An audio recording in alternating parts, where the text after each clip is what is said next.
নমস্কার বন্ধুরা, আপনাদের সকলকে স্বাগত জানাই আজকের এই প্রতিবেদনে। দীর্ঘ বঞ্চনা, রোদ জল বৃষ্টি মাথায় নিয়ে রাস্তায় বসে লাগাতার আন্দোলন, আর এই সব কিছুর পর অবশেষে কি রাজ্যের 20 লক্ষ সরকারি কর্মচারী, শিক্ষক এবং পেনশনভোগীদের অপেক্ষার অবসান হতে চলেছে। বিগত সরকারের লাগাতার টালবাহানার পর রাজ্যে ক্ষমতার পালা বদলের সাথে সাথেই কি এবার খুলতে চলেছে মহার্ঘ ভাতা অর্থাৎ বকেয়া ডিএর জট। হ্যাঁ বন্ধুরা, আজ আমরা এমন কিছু তথ্য এবং গ্রাউন্ড রিয়েলিটি আপনাদের সামনে তুলে ধরবো যা প্রতিটি সরকারি কর্মচারীর জন্য জানা অত্যন্ত জরুরি। আর তাছাড়া আপনারা এই মুহূর্তে স্ক্রিনে দেখতেই পাচ্ছেন যে আজকের সবচেয়ে বড় আপডেট, আগামী 27শে মে সুপ্রিম কোর্টে হতে চলেছে মহার্ঘ ভাতা বা ডিএ মামলার মেগা শুনানি। আর ঠিক তার 3 দিন পর অর্থাৎ 30শে মে রাজ্যের নতুন মুখ্যমন্ত্রীর সাথে বৈঠকে বসতে চলেছে প্রধান 4টি সরকারি কর্মচারী সংগঠন। কিন্তু এই জোড়া পদক্ষেপের আড়ালে আসল সমীকরণটা ঠিক কি? দেখুন, এটা কোনো হাওয়ায় ভাসানো কথা নয়, ঠিক আছে? আপনারা স্ক্রিনে সুপ্রিম কোর্টের অফিসিয়াল স্ট্যাটাস দেখতেই পাচ্ছেন, ঠিক আছে? ডায়েরি নম্বর 21108/2026, ঠিক আছে? আগামী 27শে মে মাননীয় বিচারপতি সঞ্জয় কারোল এবং বিচারপতি প্রশান্ত কুমার মিশ্রের বেঞ্চে এই মামলাটি উঠতে চলেছে। আর নতুন সরকার গঠনের পর এটাই হতে চলেছে প্রথম সবচেয়ে বড় আইনি পদক্ষেপ। কিন্তু এই খবরের মাঝেই এমন কিছু ঘটনা ঘটছে যা নিয়ে প্রশ্ন তোলাটা আজ বাধ্যবাধকতা হয়ে দাঁড়িয়েছে। কেন বলছি? কারণটা হচ্ছে বন্ধুরা, আপনারা জানেন আগের দুর্নীতিবাজ সরকার তো আপনাদের হকের ডিএ দিলই না, বরং দিনের পর দিন আপনাদের রাস্তায় বসিয়ে রাখলো, তাই না? কিন্তু আজ এই নতুন সরকার আসার পর সরকারি কর্মচারী থেকে শুরু করে সমস্ত পেনশনভোগী এবং বিভিন্ন ডিপার্টমেন্টের মানুষেরা একটা নতুন আশায় বুক বেঁধেছেন। সবার একটাই আশা যে এই নতুন সরকার হয়তো তাদের বকেয়া মহার্ঘ ভাতা মিটিয়ে দেবে, তাই না? তাছাড়া তাই আগের সরকারের আমলে আপনারা দিনের পর দিন প্রোটেস্ট করেছেন, বিরোধ করেছেন, পুলিশের লাঠিচার্জ খেয়েছেন এমনকি, ঠিক আছে? আর তারপরেই আপনারা নিজেদের ভোটাধিকার প্রয়োগ করে এই নতুন সরকারকে গঠন করে এনেছেন, তাই না? কিন্তু আজ একটা অদ্ভুত জিনিস সোশ্যাল মিডিয়ায় ঘুরপাক খাচ্ছে, সেটা হচ্ছে আপনাদের উদ্দেশ্যে একটা কথা স্পষ্টভাবে জানিয়ে রাখি যে রাজ্যের প্রাক্তন মুখ্যমন্ত্রী সম্প্রতি একটা মন্তব্য করেছেন যে তিনি জানিয়েছেন যে মে মাসে নাকি ডিএ দেওয়ার কথা ছিল, কিন্তু নতুন সরকার এখনো পর্যন্ত সেই ডিএ দিল না। তাহলে আপনারা এই নতুন সরকারকে কিভাবে ভরসা করে আনলেন? দেখুন সেই ক্লিপ। মনে রাখবেন, বাজেটে বলা হয়েছিল 1 এপ্রিল থেকে সরকারি কর্মচারীরা ডিএ পাবে। তো আজকে তো মে মাস হয়ে গেল। আপনারা বললেন 7th পে কমিশন আপনারা করলেন, এটা আমরা বাজেটে অ্যানাউন্স করে দিয়ে এসেছি। এর জন্য ক্যাবিনেট হয়েছে। মনে রাখবেন, বাজেট হবার আগে একটা স্পেশাল ক্যাবিনেট হয় এবং ক্যাবিনেটে এগুলো ধার্য হয়েছে। একটা কথা আছে না, old wine in a new bottle, পুরনো বোতলে নতুন মদ।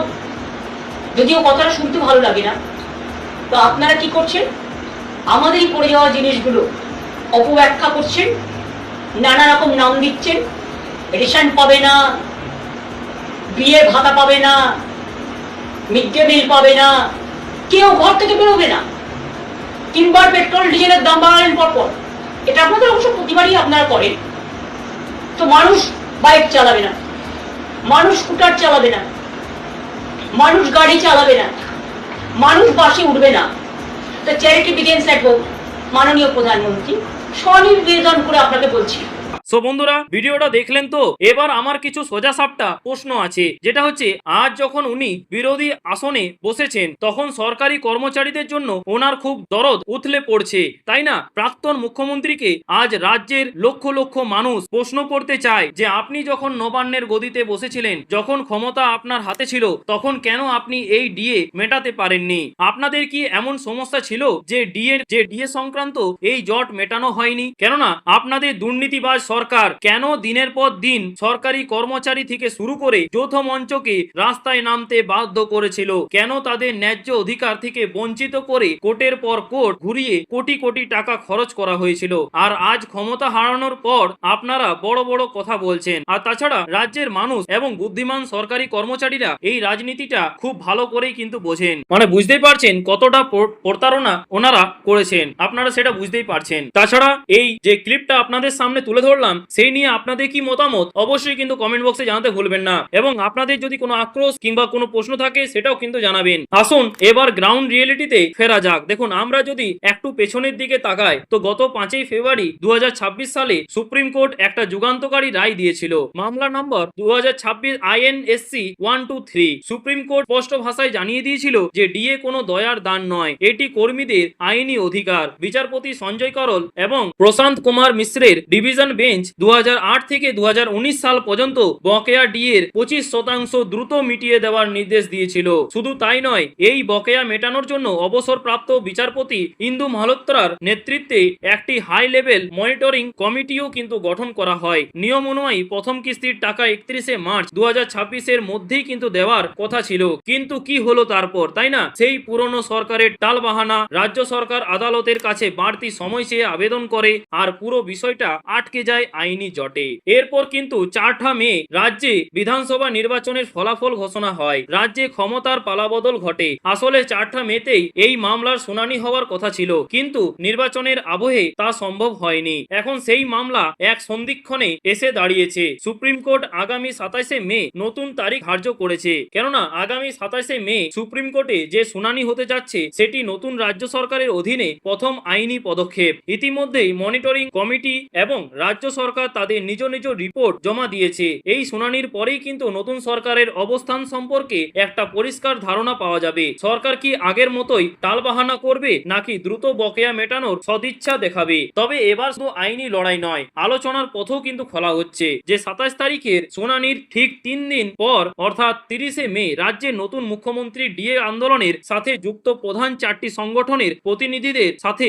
নবান্নে এক বিশেষ বৈঠকে বসছেন। আমাদের কার কাছে বসছেন? আমাদের এই সবে মুখ্যমন্ত্রী ঘোষণা হওয়া অর্থাৎ মাননীয় মুখ্যমন্ত্রী শুভেন্দু অধিকারীর সাথে কথা বলবেন। মানে বুঝতেই পারছেন কতটা একটা খুশির খবর, তাই না? আর এই দ্বিমুখী প্রক্রিয়ার রাজ্য সরকারি কর্মচারীদের দীর্ঘদিনের বকেয়া পাওনার মেটানোর নতুন কোনো সমীকরণ তৈরি হয় কিনা সেটাই কিন্তু এখন লাখ টাকার প্রশ্ন, তাই না? এবং এই ডিএ নিয়ে কি কোনো আপডেট উঠে আসবে নাকি উঠবে না সেটাও কিন্তু এখন প্রশ্ন থেকেই যাচ্ছে। তাছাড়া আদালত এবং সরকারের এই পদক্ষেপের রাজ্যের প্রায় 20 লক্ষ সরকারি কর্মচারী, শিক্ষক এবং পেনশনভোগীদের ভাগ্য জড়িয়ে আছে। যদি 27শে মে সুপ্রিম কোর্ট বকেয়া পরিশোধের চূড়ান্ত সময়সীমা বেঁধে দেয় তবে তা কর্মীদের এক বিরাট আর্থিক স্বস্তি দেবে। অন্যদিকে 30শে মের বৈঠকে যদি নতুন সরকারের সদিচ্ছা প্রকাশ পায় তবে দীর্ঘদিনের কর্মবিরতি এবং ক্ষোভ প্রশমিত হতে পারে। রাজ্যের প্রশাসনিক কাজের নতুন গতি ফিরবে এবং একটি স্থায়ী সমাধান সূত্র বেরিয়ে আসবে। তো বন্ধুরা, আপনাদের সুবিধার্থে পুরো ঘটনাটি এক নজরে টাইম লাইনের মাধ্যমে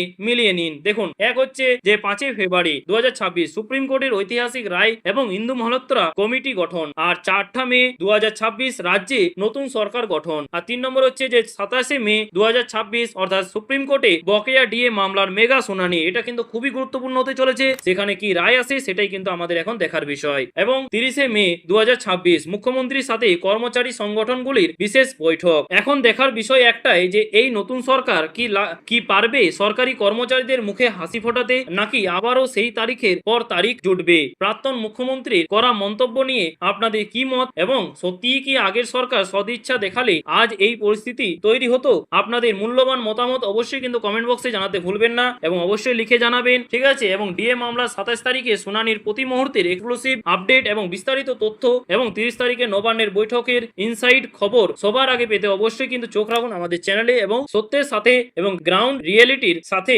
আমরা সবসময় আপনাদের পাশে আছি। সবাই ভালো থাকবেন, সুস্থ থাকবেন এবং চ্যানেলটি নতুন হলে অবশ্যই কিন্তু চ্যানেলটিকে সাবস্ক্রাইব করে পাশের বেল আইকনটি প্রেস করে রাখবেন, যাতে আমাদের রাজ্য সরকারের ডিএ কিংবা মহার্ঘ ভাতা কিংবা পেনশন থেকে শুরু করে আমাদের প্রবীণ নাগরিকদের জন্য যেসব গুরুত্বপূর্ণ আপডেট সবার আগে পেতে আমাদের কিন্তু চ্যানেলটিকে অবশ্যই কিন্তু সাবস্ক্রাইব করে পাশের বেল আইকনটি প্রেস করে রাখবেন, যাতে পরবর্তীতে কোনো আপডেট মিস যাতে না হয়, ঠিক আছে? তো বন্ধুরা, আজকে এই পর্যন্তই। দেখা হচ্ছে পরের ভিডিওতে নতুন কোনো আপডেট নিয়ে। থ্যাংক ইউ, পাশে থাকবেন, সুস্থ থাকবেন।